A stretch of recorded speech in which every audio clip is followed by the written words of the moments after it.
ጤና ይስጥልን ክቡራን ተመልካቾቻችን፣ ሲሳይ አጌና ከሉዓላዊ ሚዲያ ሰኞ ግንቦት 3 2018 ዓመተ ምህረት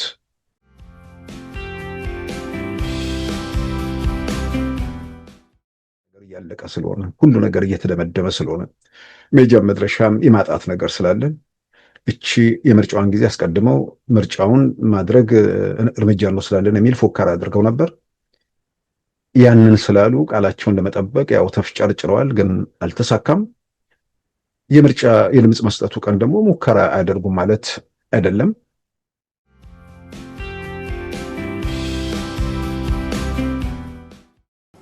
ለዚህም እቅድ አውጥተን እየሰራን ነው። ለዚህም ማስተማማኝ ዝግጅት አለ። ዝግጅት ያደረግነው የክልሉ ጸጥታ ኃይል ብቻ አይደለም። ምርጫ ማካሄድ አስበን የሚስተጓጎል ምርጫ ጣቢያ አይኖረን፣ ምርጫ ክልልም አይኖረን።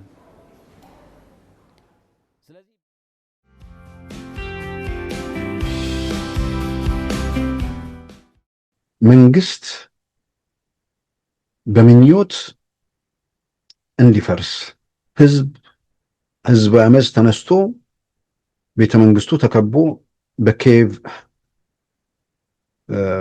ጎዳናዎች ላይ እንደዛ አይነት ነገር መጥቶ ልክ ቤተ መንግስቱን ጠርጎ ሲሄድ የሚያልሙ ሰዎች አሉ።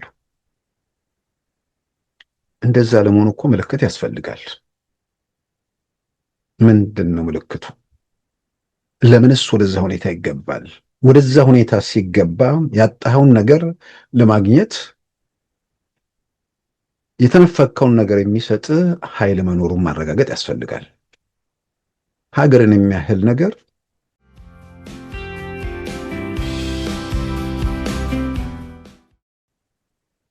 ኢትዮጵያ ዕዳ አለባት፣ የውጭም የሀገር ውስጥም ዕዳ።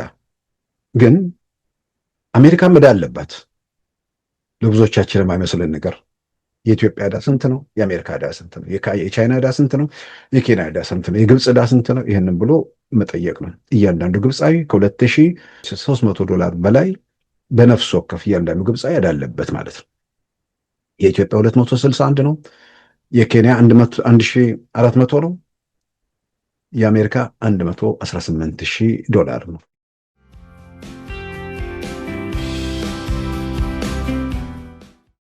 የጊዜያዊ አስተዳደሩ የስልጣን ዘመን ሚያዝያ 30 ስለሚያልቅ እስከ ሚያዝያ 30 ድረስ ወደ ምክር ቤቱ ላለመግባት ወስነው የዘገዩ ይመስላል።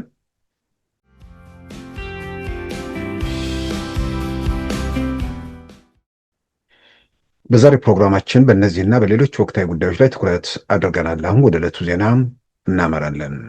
አሜሪካ ከኤርትራ ጋር ግንኙነቷን ለማሻሻል የያዘችው እቅድ በኢትዮጵያና ኤርትራ መካከል ያለውን ውጥረት ለማርገብና የሽምግልና ሚና እንድትጫወት ሊያገዝ እንደሚችል ተገለጠ። በአርሜኒያና አዘርባይጃን መካከል ኮሪደር ለመዘርጋት የተደረገውን ስምምነት አይነት ወይንም አሰብ ወደብን ኢትዮጵያና አሜሪካ በጋራ የሚያስተዳድሩበት አማራጭ ሊኖር እንደሚችልም ተመልክቷል።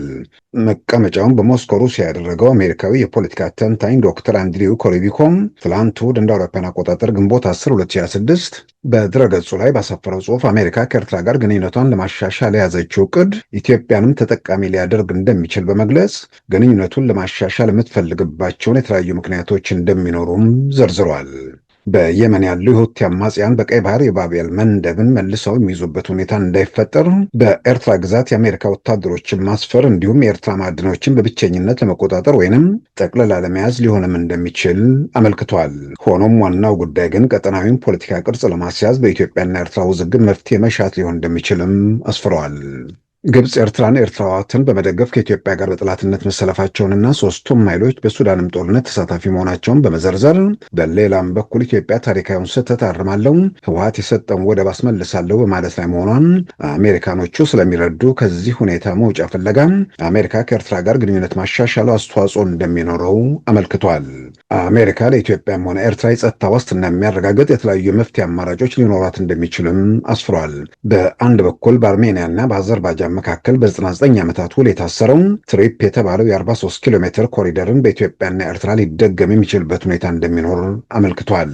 በሌላም በኩል የአሰብ ወደብን ኢትዮጵያና አሜሪካ በጋራ የሚያስተዳድሩበት አማራጭ ሊኖር እንደሚችልም በትንተናው ተመልክቷል። የአርሜኒያና የአዘርባይጃን መሪዎች እንደ አውሮፓን አቆጣጠር ነሐሴ 8 2005 በፕሬዝዳንት ትራምፕ አማካኝነት በዋሽንግተን ዲሲ በተፈራረሙት ስምምነት መሰረት ከአርሜኒያ ወደ አዘርባይጃን የሚዘረጋው ትራምፕ ሮድ ፎር ኢንተርናሽናል ፒስ ኤንድ ፕሮስፐሪቲ ወይም ትሪፕ የተባለው 43 ኪሎ ሜትር ኮሪደር የባህር መውጫ ካላት አርሜኒያ ወደ ወደብ አልባዋ አዘርባይጃን የሚዘረጋ ሲሆን ኮንትራቱ በ99 ዓመታት ውል የታሰረ ሲሆን በሁለቱ ሀገራት ስምምነት ለተጨማሪ 50 ዓመታት ሊራዘም እንደሚችልም ተመልክቷል። ይህ በእንዲህ እንዳለም በትግራይ የተፈጠረውን ወቅታዊ ሁኔታ በተመለከተ ዘአፍሪካን ሪፖርት በተባለው ሚዲያ ላይ በሳምንቱ መጨረሻ ጽሑፋቸውን ያሰፈሩት የጠቅላይ ሚኒስትር አብይ የምስራቅ አፍሪካ አማካሪ አቶ ጌታቸው ረዳም የዶክተር ደብረጽዮን ቡድን የፕሪቶሪያን የሰላም ስምምነትን በመጣስ የፈረሰውን ምክር ቤት መመለሱን ገልጸው ውሳኔው አደገኛና ከፌዴራል መንግስት ጋር ወደ ግጭት የሚያስገባ እንደሚሆን አሳስበዋል። ዶክተር ደብረጽዮን ገብረ ሚካኤል ጦርነቱ ከመፈንዳቱ በፊትም ነገሮችን በዲፕሎማሲያዊ መንገድ ከመያዝ ይልቅ በአደባባይ ፉከራ ተጠምደው እንደነበር ያስታወሱት አቶ ጌታቸው ረዳም ራሳቸውንም ተጠያቂ አድርገዋል። የዶክተር ደብረጽዮን ቡድን ከኤርትራ መንግስት ጋር ባለው ግንኙነት ተበረታቶ ወደ አውዳሚ ሁኔታ እያመራ እንደሆነ ገልጸው ሁኔታዎች ካልተቀለበሱ ጉዳቱ የከፋ ይሆናል ሲሉም አስጠንቅቀዋል።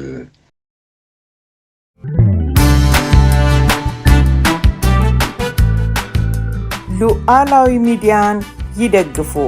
ስራዎቻችንን ለብዙ እንድናደርስ ሰብስክራይብ፣ ሼር፣ ላይክ በማድረግ ሉዓላዊ ሚዲያን ያጠናክሩ።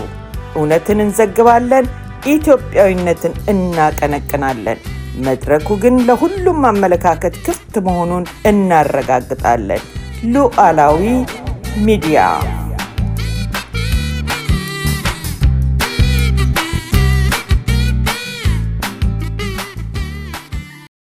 ክቡራን ተመልካቾቻችን በሳምንቱ መጨረሻ አንዳንድ አዳዲስ ክስተቶች ተመዝግበዋል። በሌላም በኩል በኢትዮጵያ ውስጥ አበይት ጉዳይ ሆነው በትግራይ ያለ ሁኔታ እየተንከባለለ ዛሬ ድረስም ሳይቋጭ የቀጠለበት ሁኔታ ነው ያለው። የሁኔታውን አሳሳቢነት በተመለከተም የቀድሞ የክልሉ ጊዜ አስተዳደር ፕሬዚዳንት እንዲሁም በአሁኑ ሰዓት የጠቅላይ ሚኒስትሩ የምስራቅ አፍሪካ አማካሪ አቶ ጌታቸው ረዳም አፍሪካን ሪፖርት ላይ በጉዳይ አሳሳቢነት ዙሪያ እንደዚሁም አርቲክል ጽፏል። በሳምንቱ መጨረሻ ጄኔራል ታደሰ ወረደም የካቢኔ ስብሰባ መደረጉን ተከትሎ ሁኔታው አደገኛ እንደሆነ ማሳሰባቸው ይታወቃል። ማሳሰብ ብቻ ሳይሆንም አሁንም የክልሉ ፕሬዝዳንት ነኝ በሚል በደብዳቤ በዛ መልክ የገለጹበት ሁኔታ ነው ያለው። ያንን ችግር ለመፍታት ውስጥ ለውስጥ ጥረቶች ሲደረጉ እንደነበር ከጀነራል ታደሰ ደብዳቤ መረዳት ተችሏል። ነገር ግን ያንን አልፎ መጨረሻ ላይ ካቢኔ መስርተናል ወደሚል ወይ ደግሞ ካቢኔ ስብሰባ የሚል ነገር ነው የመጣው። ምናልባት በመሃል ሚያዝያ 27 2018 ነው የጊዜ አስተዳደር ፕሬዝዳንትነቱን የፕሪቶሪያን የሰላም ስምምነት አፍርሰው ያን ወሰድን ብለው አቶ ዶክተር ደብረጽዮንም ፕሬዝዳንት ተብሎ የጠሩት ሚያዝያ 27 ነው። ከ27 ጀምሮ በ28 በ29ም እስከ 30 ድረስ ባለው ጊዜ ውስጥ ምንም አይነት ወደ ፕሬዝዳንቱ ጽሕፈት ቤት አካባቢ የተደረገ እንቅስቃሴ እንዳልነበር ነው የተገለጸው። ጀነራል ታደሰ ባነሱት መሰረት በመሃል ንግግሮች፣ ምክክሮች ነበሩ የሁኔታውን አደገኛነት ግምት ውስጥ በማስገባት የሚል እዛ ጋር ያነሱት ነገር አለና በዛ የተነሳ ነው ወይ የዘገየው? በ27 ሾመው በ27ም አልገቡም፣ በ28ም በ29ም አልገቡም። በ30 ነው እንግዲህ ስብሰባ የካቢኔ ስብሰባ ተደረገ የተባለው። በነገራችን ላይ ካቢኔው አዲስ ካቢኔ አይደለም፣ የጀነራል ታደሰ ካቢኔ እንዳለን የቀጠለው።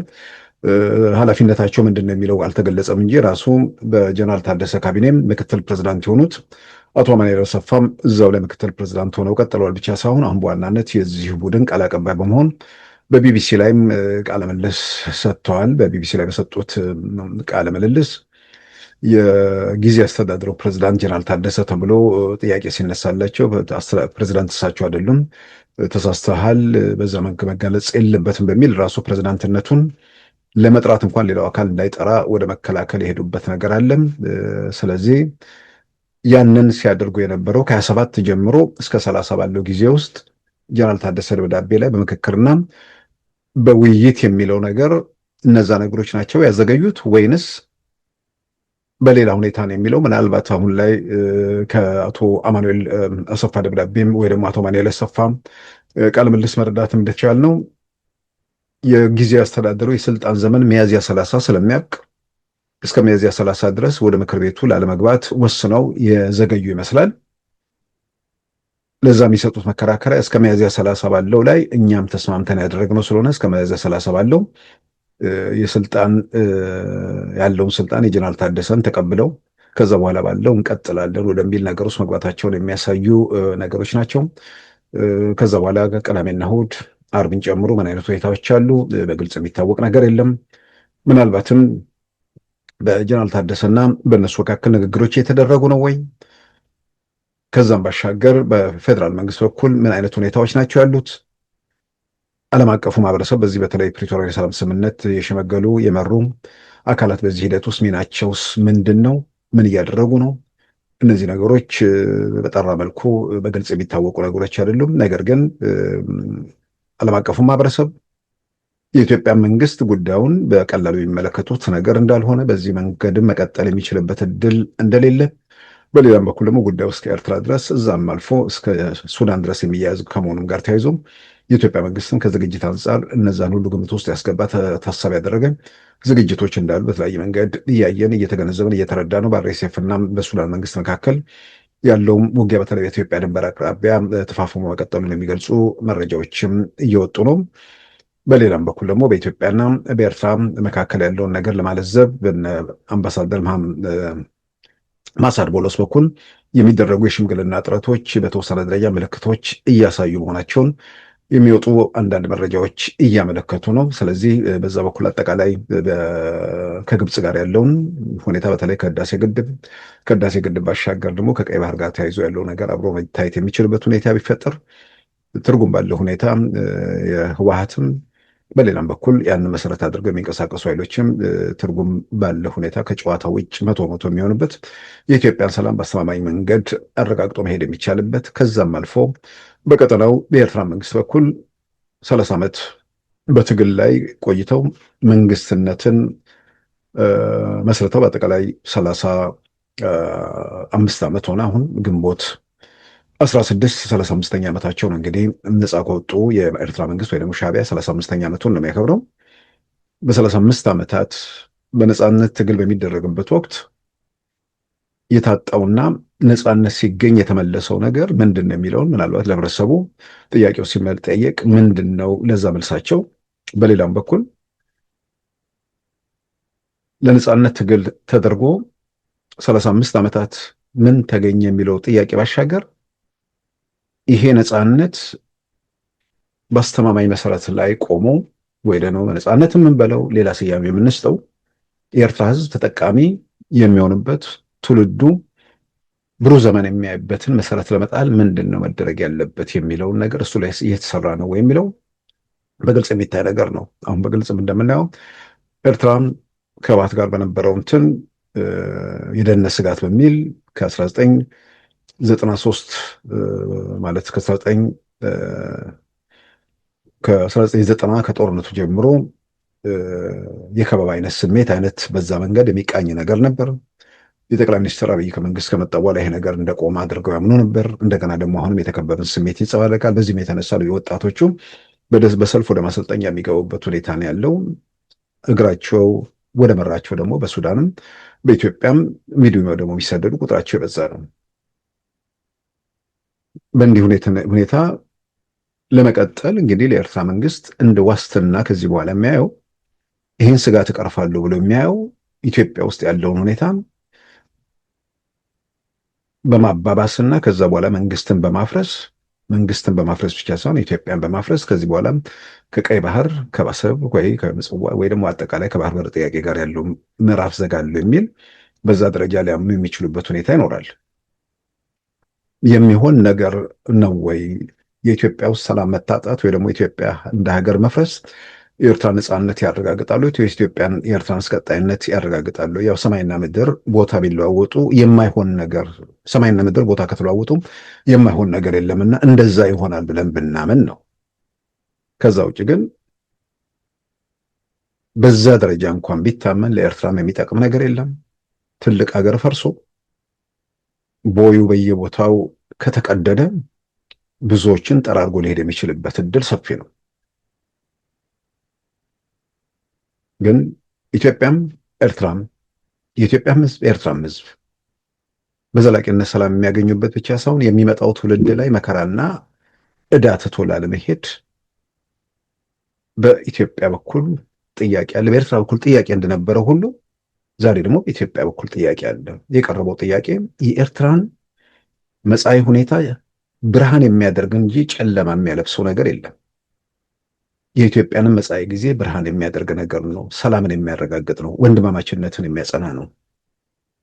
ምናልባት በትግሉ ወቅት የሚነሱ ያኔ ምንድን ነው ወጣትነቱም ይሁን ዘመኑ የኮሚኒዝም ጋር ተያይዞ የተፈጠረው ነገር ይሁን ያኔ የፈጠራቸው ነገሮች የነጻነት ትግል የተወሰደ ነገር አለ። የተወሰደ ነገር ነበር። እሱ ላይ ጥያቄ ውስጥ የሚገባ ነገር አይደለም። ቢያንስ በኤርትራ ምድር ላይ ነጻ ሚዲያ የሚባል የነበረበት ሁኔታ ነው። የንጉሱ ስርዓት ሌላውን ኢትዮጵያዊ ኤርትራ ወደ ነበረችበት ደረጃ አድርሰው ፌዴሬሽኑን ቢያፈርሱ ጥሩ ነበር።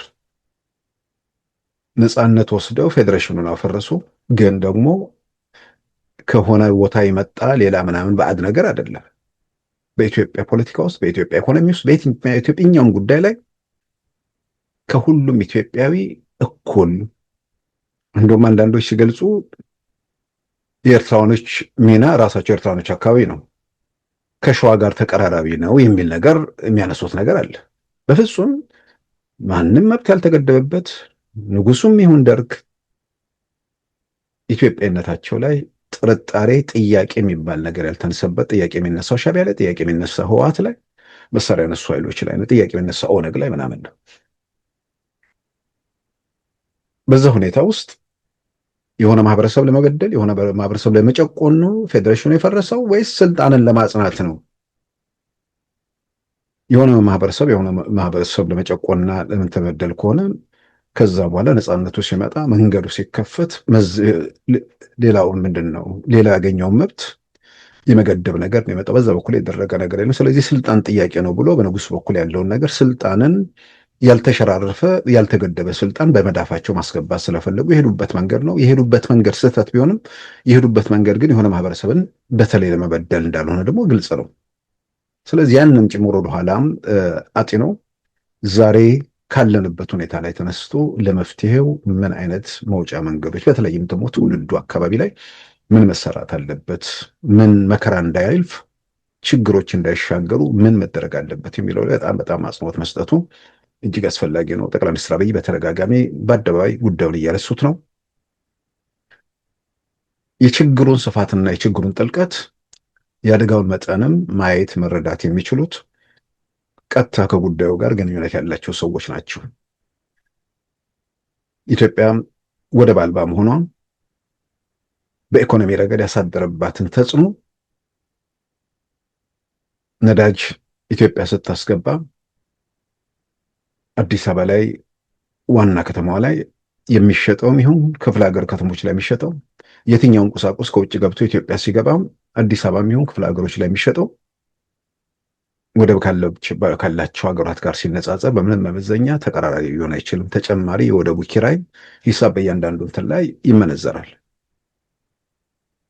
ከምንም በላይ ደግሞ ከጸጥታ አንጻር ዋስትና ያለው ትልቅ ሀገር የሆነ ቦታ ላይ ለአደጋ ይጋለጣሉ የሚል ነገር ተነስቷል። ስለዚህ በዚህ ጉዳይ ላይ ኢትዮጵያም ኤርትራም በማይጎዱበት ከምንም በላይ ደግሞ ይሄ ወንድማማች ህዝብ ነገን ጠንካራ መሰረት ጥሎ ትውልዱ ዓለም በደረሰበት ነገር ላይ ስለ ቴክኖሎጂ ምጥቀት ዓለምን ስለመበርበር በዛ ነገር ላይ ማሰብ እንጂ አሁንም ክላሽ ይዘው ነገም ውሽንፍር እያወናጨፉ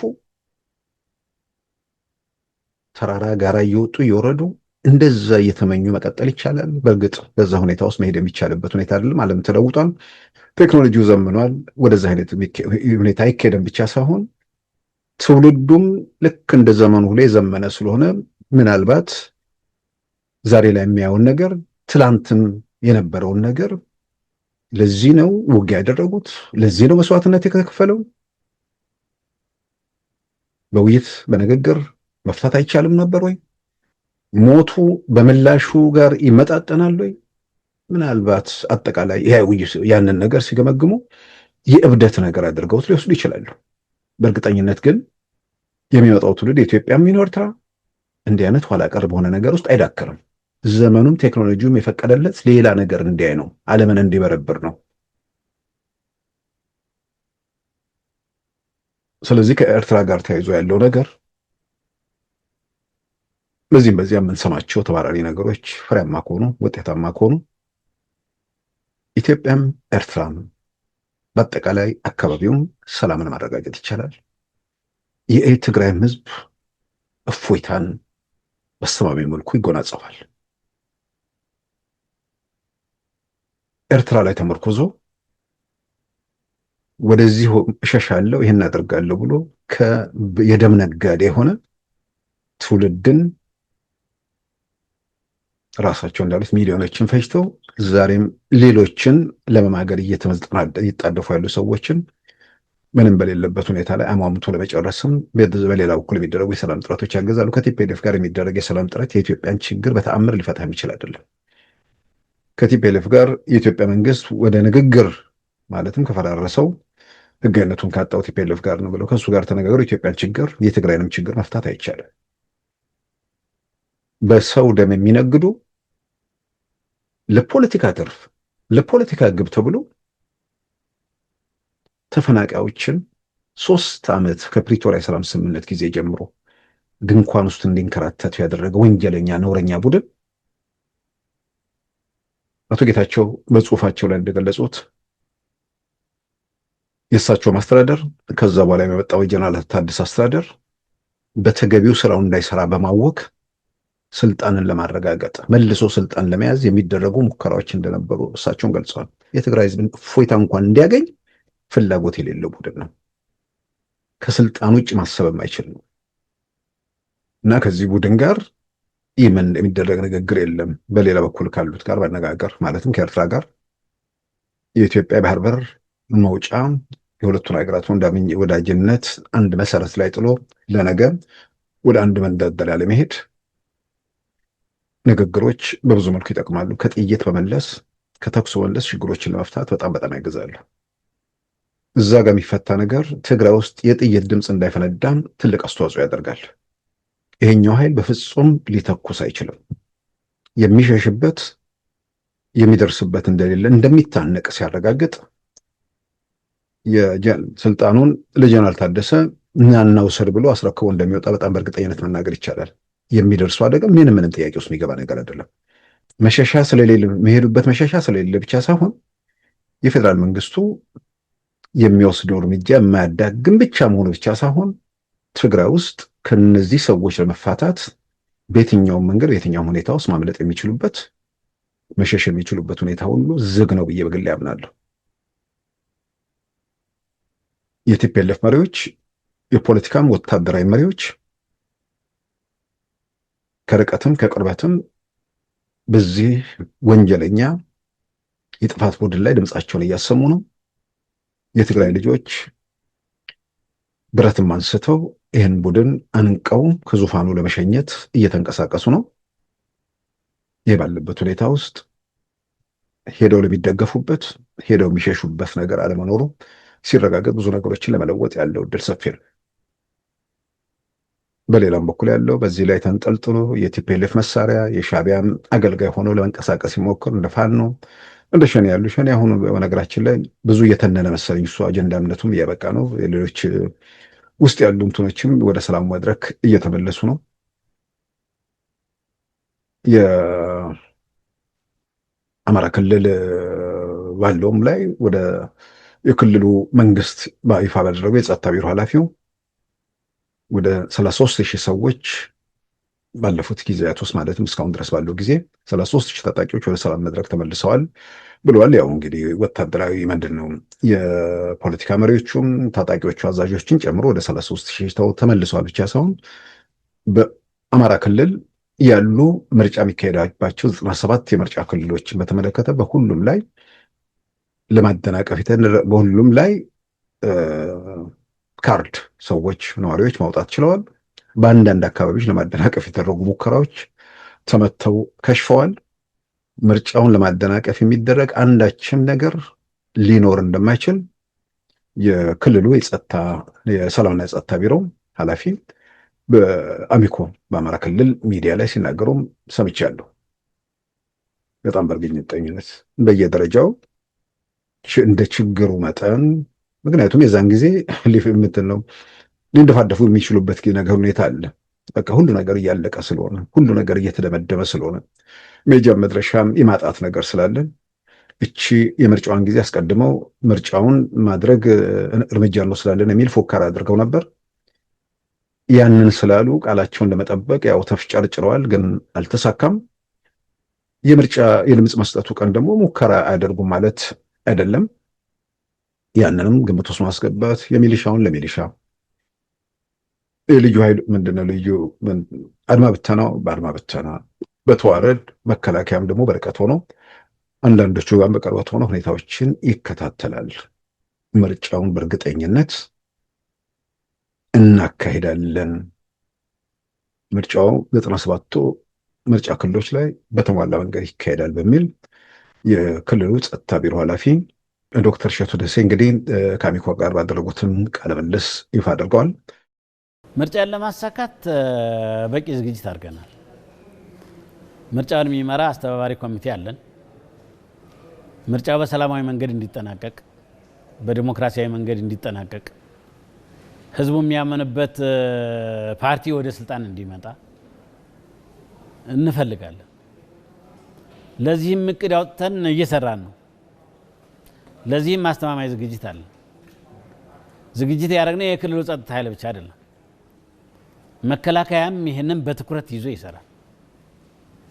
እያንዳንዷ ምርጫ ጣቢያ ላይ ሰው ኃይል አለ። በአካባቢ ሚኒሻ የሚሰራውን በአካባቢ ሚኒሻ እንሰራዋለን። በሰላም አስከባሪ የሚሰራውን በሰላም አስከባሪ እንሰራዋለን። በመከላከያ የሚሰራውንም በመከላከያ እንሰራዋለን። ስለዚህ ምርጫ ማካሄድ አስበን የሚስተጓጎል ምርጫ ጣቢያ አይኖረንም፣ ምርጫ ክልልም አይኖረንም። ምርጫው ዛሬ ላይ ቆመን 3 ሳምንት ነው የቀረው። የዛሬ 3 ሳምንት ሰኞ ቀን ምርጫው ይካሄዳል። በዚህም በዚያ የሚደረጉ መወራጨቶች ከምርጫው ጋር የሆነ ነገር ይተሳካል የሚል የሚደረጉ ነገሮች ነበሩ። በተለያየ መንገድ እንደምናየው አንዳንዶች ከቀደመው ከ97 ከምናምን ጋር ለማያያዝም እንደዚህ አይነት ነገር በታምር መሬት ላይ ያለውን ነገር እናነባለን፣ ከርቀት ያለውን እንገመግማለን። የቲፒኤልኤፍ እና ሻዕቢያ ተባብሮ ውጊያ ቢከፍቱ እንኳን የምርጫውን ሁኔታ ምርጫውን ለማስቀረት የሚቻልበት ሁኔታ የለም።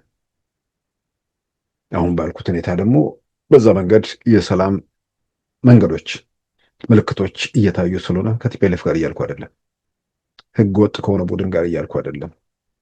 እሱ ሊንጠለጠልበት ሊመረኮዝበት የሚፈልገውን የኤርትራ መንግስት ጋር እያልኩ በዛ በኩል ያሉ ነገሮች እልባት ካገኙ ምርጫው ይደረጋል ብቻ ሳይሆን ከዛ በኋላ በሰልፍ ወደ ሰላም ሂደቱ የሚመጣው ቁጥር ይጨምራል። ኢትዮጵያ በተረጋጋ መንገድ ላይ ጉዞዋን አሟልታ ወይ ደግሞ አቅንታ የምትሄድበትም ሁኔታ ይፈጠራል። ባሉ እድሎች ባሉ ሁኔታዎች ተጠቅሞ ለሀገር አስተዋጽኦ ማድረግ፣ በሌላም በኩል ደግሞ እንደሙያውም በተለያየ መንገድ ደግሞ አገር ቤት መግባት አቅም ያለው አገር ቤት ገብቶ በተለያየ መንገድ ላይ መሰማራት፣ ከርቀትም ሆኖ በአገሩ ጉዳይ ላይ አስተዋጽኦ ለማድረግ የሚችለው ሰው ያንን ሁኔታ መቀጠል። ከዛም ውጭ ደግሞ ኢትዮጵያ ውስጥ ደግሞ በነዋሪው ላይ በምናምን ያለ ከኑሮ ውድነት ጋር ተያይዞ ያሉ ነገሮችን ደግሞ መንግስት በዛ በኩል ያሉ ነገሮችም ላይ ትኩረት ሰጥቶ ስራዎችን አጠናክሮ መቀጠል፣ ተጨማሪ የስራ እድል መፍጠርና ያሉትን ደግሞ ኢኮኖሚካሊ እንዳይጎዱ ማድረግ መካከል ያለ የሚፈጠሩ ክፍተቶች ይኖራሉ። እሱን እንዴት አስተካክላለሁ የሚለው ኢኮኖሚክስ ባለሙያዎች ጋር እንግዲህ በርካታ በነገራችን ላይ ከፍተኛ ኢኮኖሚክስ ባለሙያዎች በስፋት ሀገር ሆነው የሚያማክሩ እንዳሉ የምንሰማበት ሁኔታ ነው ያለው። ስለዚህ ስራዎች በጣም እዛ ላይ አጠንክሮ የሰውን ህይወት ኑሮ ማሻሻል፣ በሌላም በኩል ደግሞ የኢትዮጵያ ኢኮኖሚ የበለጠ ማደግ የሚችልበት በዓለም ላይ በሁሉም ዘርፍ በዚህ በንግዱም በምኑም ውጤታማ መሆን የሚቻልበት ሁኔታ ላይ እሱ ላይ እንግዲህ ስራዎች እየተሰሩ መሆናቸውን በተለያየ መንገድ እያየን ነው። የውጭ ኩባንያዎች በስፋት ወደ ሀገራችን እየገቡ ነው። ከነገ በስቲያ የጣሊያኑ ማለት የፈረንሳዩ ፕሬዚዳንት ኢማኑኤል ማክሮን ጋር የፈረንሳይ ኩባንያዎች ወደ ኢትዮጵያ እንደሚገቡ ተሰምቷል። አንዳንድ የአሜሪካ እና ምናምን የውጭ ኩባንያዎች ኢትዮጵያ ውስጥ ያው ብዙ ስማቸው ሳይሰማም እንትን እያሉ ነው። ሀገር ቤት በተለያየ መንገድ ፍራንቻይዝ እያደረጉ የሚሰሩ አሉ። እነ ፒዛ ሀት እዛ ኢትዮጵያ ውስጥ አሁን በርካታ ብራንቾች ኢትዮጵያ ውስጥ በተለያዩ ቦታዎች ያን እያደረጉ ነው። እነ አሽሊ ፈርኒቸር ኢትዮጵያ ውስጥ ገብተው እነሱም ስራ እየሰሩ ነው። በርካታ የውጭ ተቋማት ኢትዮጵያ ውስጥ ገብተው ስራ መስራት የሚቻልባቸው ሁኔታዎች ተፈጥረዋል። ብዙዎች ናቸው። በአጋጣሚ አርስቱን ስላነሳሁት እንጂ በዝርዝር መጣበት ብዙ ኩባንያዎችም አሉ። ያ በሀገር ኢኮኖሚ ላይ የሚያመጣው በጎ አዎንታዊ አስተዋጽኦ አለ። በሌላ በኩል የሚመጣ ጉዳት አለ ወይ? እሱን ደግሞ ከሙያ አንጻር መንግስት ከባለሙያዎች ጋር መክሮ የሚያደርገው ነገር እንደሆነ ምንም የሚያጠራጥር ነገር አለም። ነገር ግን ከዚህ ጋር አያይዤ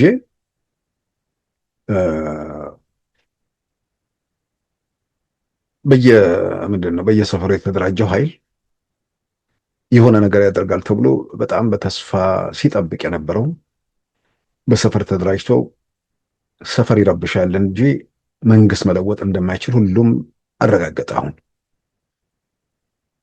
በየትኛውም መንገድ ሰፈር መረበሽ ይችላሉ፣ መንግስት መለወጥ፣ ሀገር ማፍረስ ግን እንደማይችሉ ተረጋገጠ። ሚዲያ ላይ መፎከር ይቻላል፣ መሬት ላይ ማድረግ እንደማይቻል ደግሞ ተረጋገጠ። አሁን መንግስት በምኞት እንዲፈርስ ህዝብ አመፅ ተነስቶ ቤተመንግስቱ ተከቦ በኬቭ ጎዳናዎች ላይ ዛሬ 20 ዓመት ምናምን አካባቢ ማለትም ዩክሬን በቲቢሊሲ ጆርጂያ እንደዛ አይነት ነገር መጥቶ ልክ ቤተመንግስቱን ጠርጎ ሲሄድ የሚያልሙ ሰዎች አሉ። እንደዛ ለመሆኑ እኮ ምልክት ያስፈልጋል። ምንድን ነው ምልክቱ? ለምንስ ወደዛ ሁኔታ ይገባል? ወደዛ ሁኔታ ሲገባ ያጣኸውን ነገር ለማግኘት የተነፈከውን ነገር የሚሰጥ ኃይል መኖሩን ማረጋገጥ ያስፈልጋል። ሀገርን የሚያህል ነገር ለያዘን አካል ሂድ ብለ በየስርቻው ለሚርመጠመጥና በሰፈሩ ለተደራጀ አካል ይደርስልኛል ብሎ የሚያምን ጤነኛ ሰው ይኖራል? ማንን ተማምኖ ማንን ተመክቶ እነማን ይደርሱልኛል ብሎ እነማን ሀገሬን ወደፊት ይወስዱልኛል ብሎ? እንዳልኩት መንግስት ላይ ቅሬታ ጥያቄ ይህን በድሎኛል ብሎ ቢያምን እንኳን ነው የምለው። ያን የሚያምን ያለም እያልኩ አይደለም። በማናቸውም ጊዜ ውስጥ እንደዛ የሚያምኑ ሰዎች አሉ። ግብር ሲጨምርበት ሌላ መንግስት መጥቶ ግብር እንዲቀንስለት የሚመኝ ይኖራል። ግን ሌላ መንግስት መጥቶ ግብር ይቀንስልኛል ብሎ ሲያምን ግብር አይደለም ካፒታሉን ሊበላ የሚችልበት በጥርሱ በገንዘቡ መቃብሩን የሚቆፍርበት ሁኔታን ማየት የማይችሉ ሰዎች አሉ። ያውም አንዳንዱ ኢኮኖሚካሊ ሀብት ጨምሮ ከጨመሩ ሀብት ላይ ግብር ሲጠየቅ ተጨማሪ ግብር ሲጠየቅ ያንን ለፍቼ ጥሬ ግሬ ይላል። መሰረተ ልማቱ የማን እንደሆነም አንዳንዱ አይገነዘብም። ጥያቄ መሆን ያለበት ይህንን መሰረት አድርገው በተደራጀ መንገድ በገቢዎች በምናምን ያሉ ሌቦች፣ ዘራፊዎች አሉ፣ ነጋዴውን እያስመረሩ ያሉ።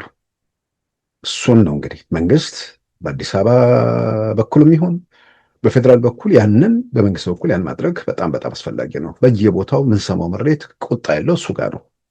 ነጋዴውን የሚያስመርሩ የሚዘርፉ ቀማኞች በመሶብ በምናምን ይህን ለመወጣት ጥረቶች እየተደረጉ ቢሆንም አሁንም በተለያየ መንገድ የዘረፋ መንገዶች እንዳሉ እንሰማለን። በዚህ በኩል ነጋዴውን የሚያማርሩ መኖራቸው ይሄ ጆሮአችን እስኪጠገብ የሰማነው ነገር ነው።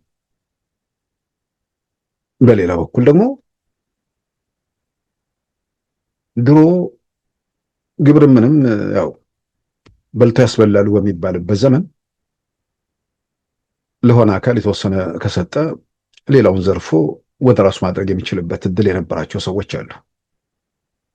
ዘርፎ የሚያስበሉ ሰዎች ሄደው ዛሬ ግብር ጠይቀው የሚሰሩ ሰዎች ሲመጡ ሰማይና ምድር ዞረባቸው።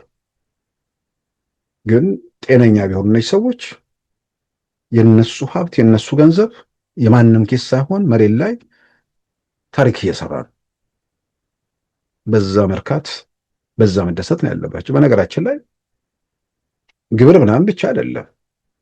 በግብር ግዴታቸውን ተወጥተው ከዛ ውጭ በከተማው ልማት ላይ ተጨማሪ ሀብት እያፈሰሱ ስራ የሚሰሩ ኩባንያዎች እንዳሉ በአደባባይ የተገለጸ ነገር ነው። ስለዚህ እነዛ ሀገሩን በመለወጥ ከተማውን በማዘመን በማድረግ ውስጥ ሚናቸው የጎላ ስለሆነ ይደሰታሉ ብዬ አምናለሁ። ፈልገውና ፈቅደው ነው ያደርጉት። በሌላ በኩል ይሄ ቀማኛ ሲዘርፍ የኖረ እንዲህ አይነት ግብር ምናምን ሲባል ደግሞ ሊጨልምበት ይችላል። ስለዚህ እንዲህ አይነት ሰዎችም የሚመጣውን አደጋ ያዩም። በገንዘብ የታወሩ ናቸው አንዳንዶቹ። በየስርቻ የሚርመጠመጥ ኃይል መጥቶ መንግስት ሆኖ ግብር ሲቀንስለት ይታየዋል። አንዳንዱ ግን በተለያየ መንገድ እነዚህን ወገኖች እየደገፉም ይሆናል። የሚደግፉ እንዳሉ ደግሞ በአደባባይ ሚስጥር ነው። እንደዚህ አይነት የሚያኮርፉ ሰዎች ይኖራሉ በግብር። አስገራሚው ነገር ከስልጣን ዝቅ ስላለም የሚያኮርፍ ይኖራል።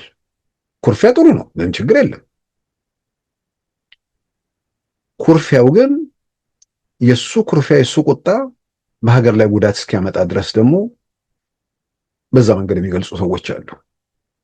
ሀገር ላይ አይደለም ይዞህ ነው አብሮ የሚሄደው የሚለውን ነገር ያው የስልጣን ግርዶሽ የሚጋርዳቸው ሰዎች አሉ። ፓርላማ ድጋሚ አልተመረጥኩም ማዕት እንዲህ አይነት ጥያቄ ሁሌም ይኖራል፣ ሁልጊዜም ይኖራል። የሚቀጥል ነገር ነው። እንዲህ አይነት ጥያቄዎች ይኖራሉ።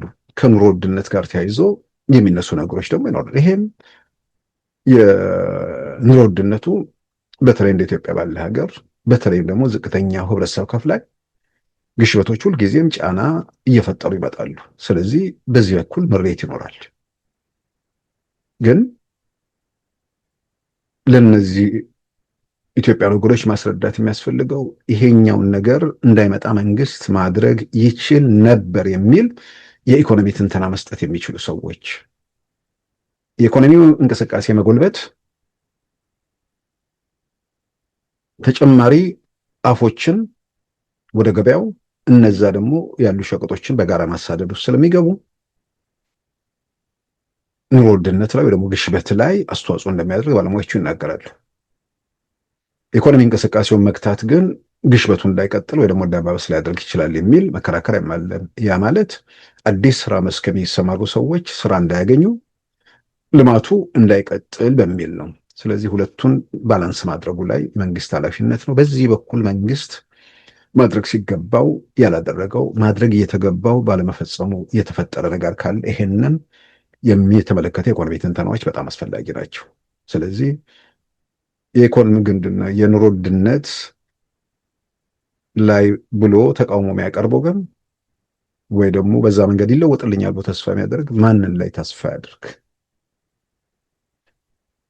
እነዚህ ሰዎች ሲመጡ ይጨምራል ይባባሳል ብቻ ሳይሆን ከዛ በኋላ ሀገርስ ይኖረናል ወይ የሚለውንም ያስባል። ሰው አየው፣ መዘነው፣ አመነ፣ ተከተለ።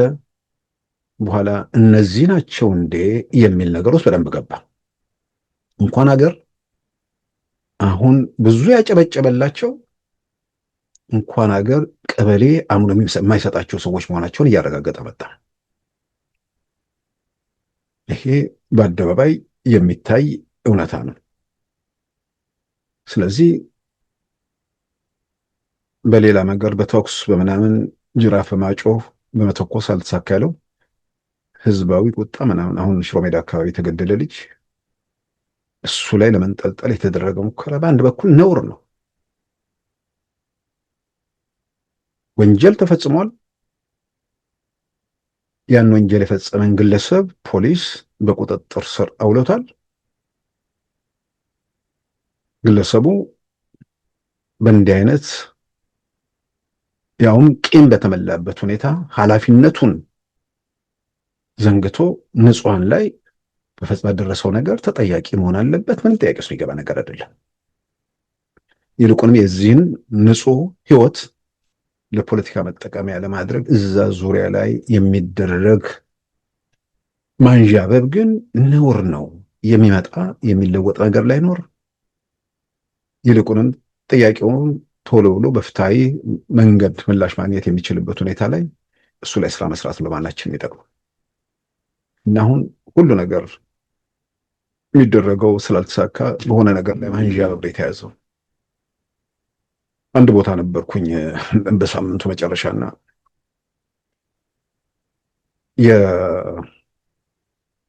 እንዳልኩት ሁሉ ነገር ስለሌለ አሁን ስላበቃ መከራከሪያ ሆኖ እየመጣ ያለው ኢትዮጵያ ውስጥ እኮ ከፍተኛ ዕዳ ነው ኢትዮጵያ ያለባት አለ አንዱ። ስለ እድገቱ ምናምን ሲነሳ ትንሽ አመመው። ከፍተኛ ዕዳ ነው ያለባት። ሪፖርተር ያቀረበው ዘገባ አይታችሁ ከሆነ ከ2 ትሪሊየን ብር በላይ የውጭ ዕዳው ደግሞ መዓት በቢሊየን 20-30 ቢሊየን የተሻግሯል። ይህ እኮ ሀገሪቱን በቃ ሽባ ሊያደርጋት ነው ምናምን አለ። ይህ እንግዲህ የሆነ ካምፕ ላይ በቋሚነት የሚወራ ነገር ነው። ኢትዮጵያ ዕዳ ያለባት ጥያቄ ውስጥ የሚገባ ነገር አይደለም። ኢትዮጵያ ዕዳ አለባት፣ የውጭም የሀገር ውስጥም ዕዳ። ግን አሜሪካም ዕዳ አለባት፣ ለብዙዎቻችን የማይመስልን ነገር። ያውም የአሜሪካ ዕዳ በእያንዳንዱ አሜሪካዊ ዜጋ ላይ በነፍስ ወከፍ $118,000 በላይ መሆኑን ዴብት ክሎክን ማየት ነው። ኢትዮጵያ ላይ አሜሪካ ያለባት ዕዳ 33 ትሪሊየን በላይ ዶላር ማለት ነው። ከ33 ትሪሊየን ዶላር በላይ አሜሪካ ዕዳ አለባት። ከ18 ትሪሊየን ዶላር በላይ ቻይና ዕዳ አለባት። ከ163 ቢሊየን ዶላር በላይ ግብፅ ዕዳ አለባት። ትልልቅ ምናምን የሚጠቀሱ ሀገሮች ማለት ነው። በነፍስ ወከፍ የአሜሪካ 118,000 ፕላስ ዶላር ነው ዕዳ። በነገራችን ላይ ዋሽንግተን ዲሲ ላይ በኬ ስትሪት የሚያዋት አንድ ዳሽቦርድ አለች። እዛ ላይ ለማስቆጨት ይመስለኛል እያንዳንድ በየቀኑ የሚጨምረውን እያንዳንድ ይሄን ያህል ዶላር አለብህ ዕዳ ይላል። ባስቴሽን ላይ በስክሪን የሚያልፍ ማለት ነው። እና አሜሪካ 118,000 በላይ ዶላር እያንዳንዱ አሜሪካዊ ዕዳ አለበት በነፍስ ወከፍ ሲሰላ ማለት ነው። የኢትዮጵያ 33 ቢሊዮን ዶላር ዓለም አቀፍ ዕዳ አለባት። ያ ዕዳ በነፍስ ወከፍ ሲሰላ ወደ 261 ብር አካባቢ ነው፣ ዶላር አካባቢ ነው 261 ከኢትዮጵያውያን የነፍስ ወከፍ ገቢ በታች ማለት ነው። ትንሽ ነው እያልኩ አይደለም፣ ግን የሆነ ቁጥር ሲነገር ልክ ኢትዮጵያ ላይ ብቻ ያለ ክስተት ተደርጎ በዛ መንገድ ለመግለጽ የሚደረጉ ነገሮች የበለጠ ኢኮኖሚክስ ባለሙያዎች ያብራሩታል። ግን ተጨባጭ መረጃዎችን እንደ ዴብት ክሎክ ምናምን ሄዶ ማንም ሰው ማያው ነገር ነው። ቻይናም አለባት፣ አሜሪካም አለባት። ከኛ ጋር በብዙ መንገድ የምትፎካከረው ግብፅ 163 ቢሊዮን ዶላር ከበጀቷ ከጂዲፒዋ ከግሮስ ዶሜስቲክ ፕሮዳክት ጂዲፒው 60 ነጥብ ምናምን በመቶ፣ የኢትዮጵያ 28 አካባቢ ነው፣ 28 በመቶ አካባቢ ነው። ያ ማለት ዕዳ ኢትዮጵያ ብቻ ሳይሆን ትልልቆቹም ትንንሾቹም ሁሉም አለባቸው። ዕዳ የሌለበት የዓለም ሀገር ማን ነው ብዬ ለማየት ሞከርኩ። ትንሿ ሊቸንስታይን የምትባል አውሮፓ ውስጥ ያለች ሀገር አለች። 50,000 ሰው የለባት። እሷና እሷን የመሳሰሉ ትንንሽ ሀገራት ዕዳ የለባቸው። በእኛ እንትን ካልን አንድ ቀበሌ ማለት ነው። ግን ሀገር ነች። እነ ቱቫሉም ሀገር ናቸው። እነሱም ዕዳ አለባቸው። 15,000 ምናምን ሰው ያለባት ማለት ነው። በሆነ ነገር ተሲል የሆነ ነገር ላይ ለመንጠልጠል የሆነ ነገር ተሲል የሆነ ነገር ላይ ለመንጠልጠል ጎረቤት ኬንያም ከ60 ቢሊዮን ዶላር በላይ ነው ዕዳ ያለባት። አንዳንድ ፊገሮች ከ70 በላይ ያሳያሉ። እያንዳንዱ ኬንያዊ በነፍስ ወከፍ ያለበት ዕዳ ከ1400 ዶላር በላይ ነው። ቀደም ቀልሼዋለሁ። የኢትዮጵያ 260 ፕላስ አካባቢ ነው ዶላር።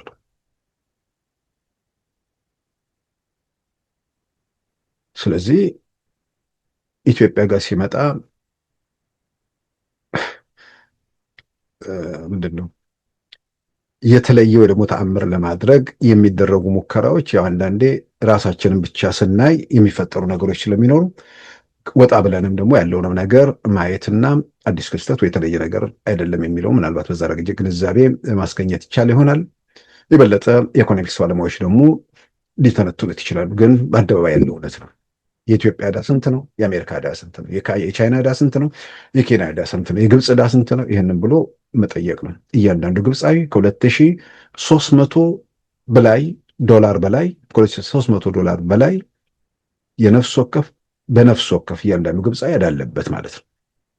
የኢትዮጵያ 261 ነው። የኬንያ 1400 ነው። የአሜሪካ 118,000 ዶላር ነው። ይሄንን በተለይ ተኩሰው ያልተሳካላቸው ፎክረው የሚለውጡት ነገር የሌላቸው አሁን በምኞት ኢትዮጵያ በባንክ ምንድን ነው በዕዳ በአፍጢሟ ላይ ደፋ አይነት ነገር ውስጥ ይሉ። በነገራችን ላይ የኢትዮጵያ መንግስት አሁን ያለው የጠቅላይ ሚኒስትር አብይ መንግስት ወደ ስልጣን ሲመጣ ኢትዮጵያ ዕዳዋ ከጂዲፒዋ አንጻር 56 በመቶ አካባቢ ደርሶ ነበር። ስልጣን ላይ ሲወጣ ከጂዲፒው 56 በመቶ አካባቢ የኢትዮጵያ ዕዳ ነው። ይሄ የኢትዮጵያ መንግስት የሚያወጣው ነገር አይደለም። የዓለም ባንክም የዓለም አቀፍ የገንዘብ ድርጅቶችን አሃዝ ወስደው ያንን ካልኩሌት አድርገው እነ ዴፕት ክሎክ የሚያወጡት እያንዳንዱ ሀገር ላይ በዝርዝር የተቀመጠ ነገር ነው። አሜሪካን የሚያህል የገዘፍ ኢኮኖሚና የገዘፍ ሀብት ያለው ሀገር ዕዳ ማለት ለመንግስታት ምንድን ነው የሚለውን የበለጠ ኢኮኖሚክስ ባለሙያዎች ይሞክሩ የተንትኑት። እያንዳንዱ አሜሪካዊ 118,000 ዶላር ዕዳ አለበት ማለት አሜሪካውያን ከኢትዮጵያ ያነሰ ህይወት ይኖራሉ ማለት አይደለም። ለአሜሪካን 118,000 ዶላር ማለት ለኢትዮጵያ 261 ጋር ስናነጻጽረው የኢትዮጵያ የበለጠ ከባድ ሊሆን ይችላል። ግን መንግስታት ይበደራሉ። የመንግስታት ብድር ምንድን ነው የሚለው ላይ እሱ ላይ እንግዲህ ከሙያ ከምናምን አንጻር ያንን ባለሙያዎች የበለጠ የሚተነትኑት ነገር ነው። ነገር ግን የኢትዮጵያ አዲስ ክስተት ወይ ደግሞ የተለየ ሁኔታ አይደለም። ግን የኢትዮጵያ መንግስት ወደ ስልጣን ሲመጣ ከጂዲፒው አንጻር 56 በመቶ አካባቢ ዕዳ ነበር ኢትዮጵያ። አሁን ከጂዲፒ አንጻር 28 በመቶ አካባቢ ነው። የዓለም አቀፍ የገንዘብ ድርጅትና የወርልድ ባንክን ዳታ ወስደው የሚሰሩ ስራዎች ናቸው። እና በኢኮኖሚ የሚደፋ ሀገር የለም፣ በጩኸትም የሚፈርስ ሀገር የለም፣ በክላሽና በምናምን በጅራፍም የሚሄድ መንግስትና የሚፈርስ ሀገር የለም። ይሄ ገሃድ እውነታ ከሚታየው እውነታ ጋር ራስን ማስማማት በጣም በጣም አስፈላጊ ነው ብዬ አምናለሁ።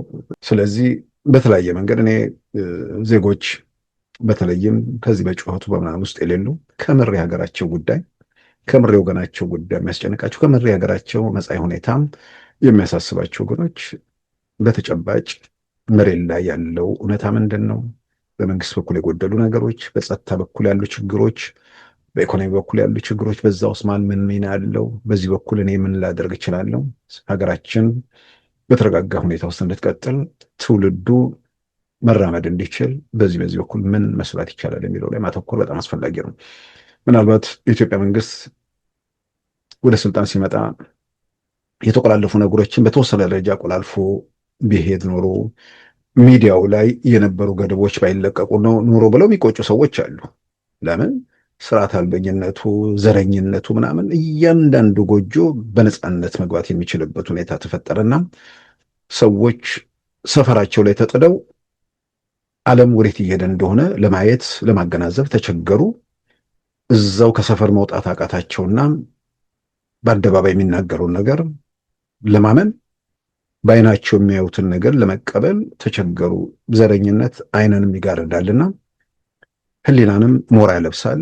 ይሄ የፈጠራቸው ነገሮች አሉ። እስከዚህ ይሄንን እንዲሆን በሚዲያ በኩል ያሉ ነገሮች የራሳቸው አስተዋጽኦ አድርገዋልና ምናምን በዛ በኩል ባይሆን የሚል ይህ የሚቆጩ ሰዎች አሉ። ግን በሌላ በኩል በሚዲያው ያው የተከፈለ ዋጋ አለ። ጥያቄ ውስጥ የሚገባ ነገር አይደለም።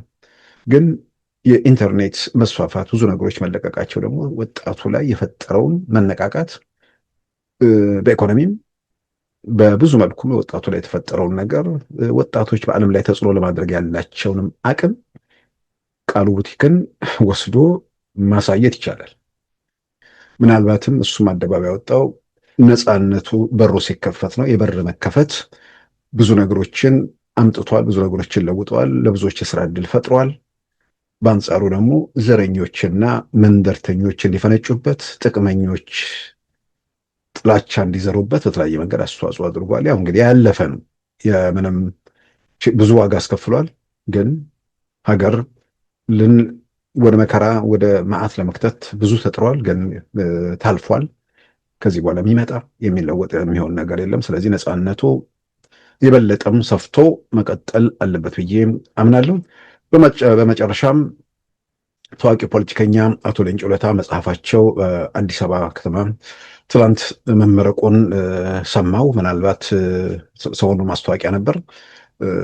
በኦሮሞ ፖለቲካ ትግል ውስጥ በጣም አሰላሳይ ከብለው አንድ ሁለት ተብለው የሚጠሩ ካሉ በግንባር ቀደሞቹ አንዱ አቶ ሌንጮ ለታ ናቸው። ኦፍ ምንድን ነው ኦዴግን ከመሰረቱ በኋላ የዛን ጊዜ የሰጡት መግለጫ ያው ብዙ ብሔርተኛ ተቆጥቷል። ስለመገንጠል ነው ረዥም ጊዜ የተቀነቀነው። እነርሱ ሲመጡ የኦሮሞ ጥያቄ በኢትዮጵያ ጥላ ስር ይፈታል የሚለው ነገር ሲመጣ ያው ብዙ ብሔርተኞች ደንግጠዋል። ያው ሀገር ሲሆኑ ምናምን ወርቅ ሲታፈስ ማር ሲዘንብ ምናምን የሚታያቸው ሰዎች የሆነ ወደ ሲኦል ወደ ጨለማ የሚደረግ መንደርደር አደረገው አዩ። ይልቁንም የሲኦሉና የጨለማው መንገድ ያ ነው። ይሄኛው የመውጫ መንገድ ነው። እኩልነት ከተከበረ፣ ነፃነት ከተረጋገጠ አብሮ ከመኖሮች መፍትሄ የለውም። ብዙ ጊዜ እንደውም አቶ ሌንጮ የሚጠቅሱት አለ።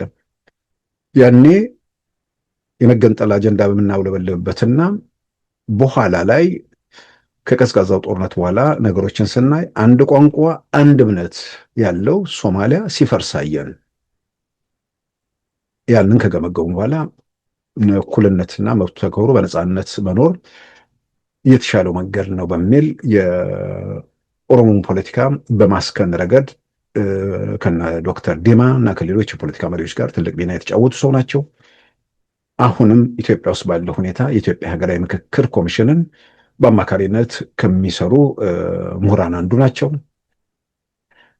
የሽግግር መንግስቱ ሲመሰረት የሽግግር ወቅቱን ቻርተር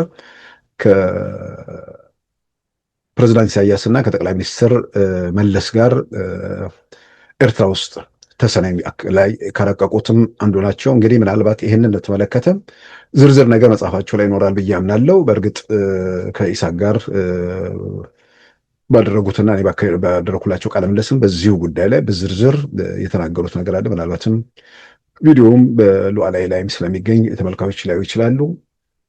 ከዛ ባሻገር አቶ ሌንጮ ለታ ለማስታወሳቸው 2015 ምናምን አካባቢ በፈረንጆቹ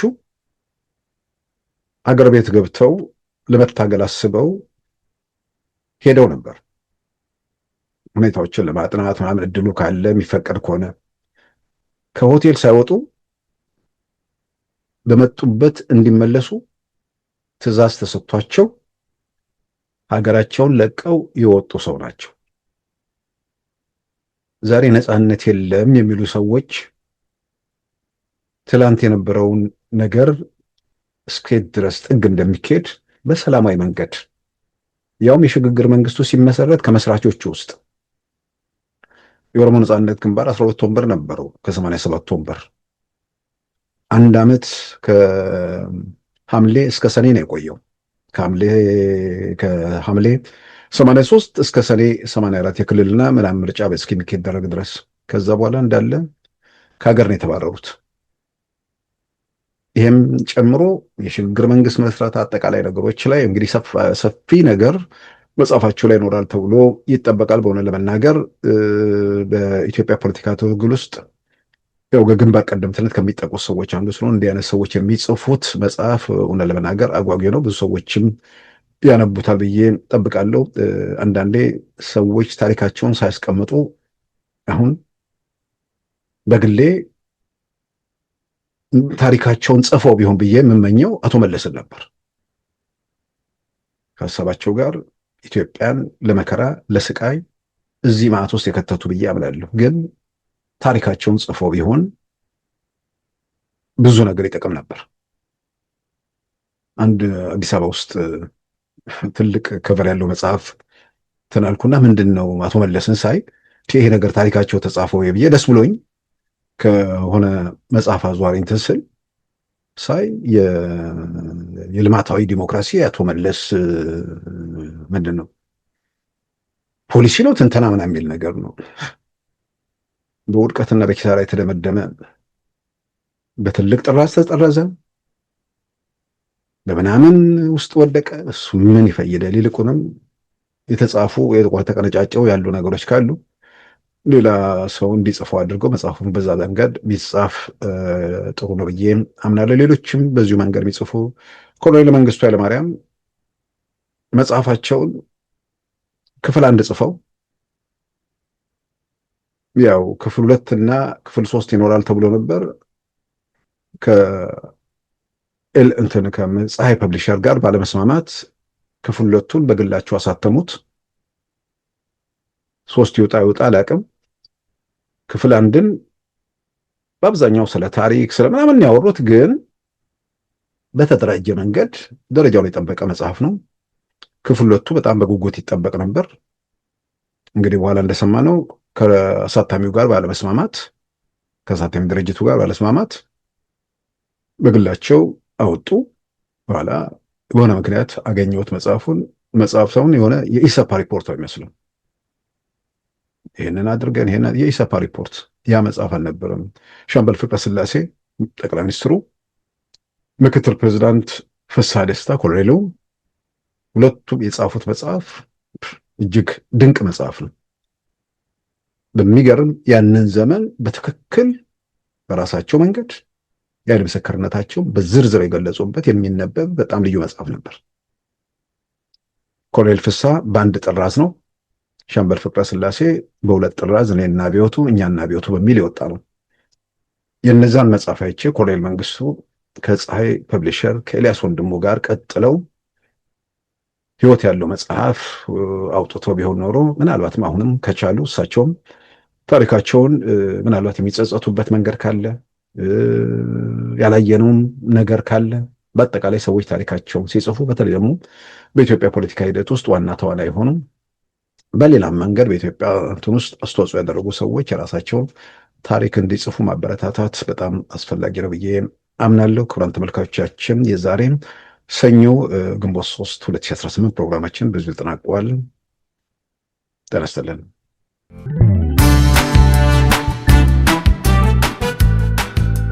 ሉዓላዊ ሚዲያን ይደግፉ። ስራዎቻችንን ለብዙ እንድናደርስ ሰብስክራይብ፣ ሼር፣ ላይክ በማድረግ ሉዓላዊ ሚዲያን ያጠናክሩ። እውነትን እንዘግባለን፣ ኢትዮጵያዊነትን እናቀነቅናለን። መድረኩ ግን ለሁሉም አመለካከት ክፍት መሆኑን እናረጋግጣለን። ሉዓላዊ ሚዲያ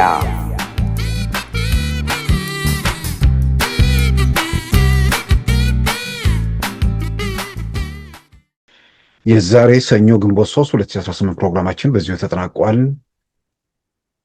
ጤና ይስጥልን።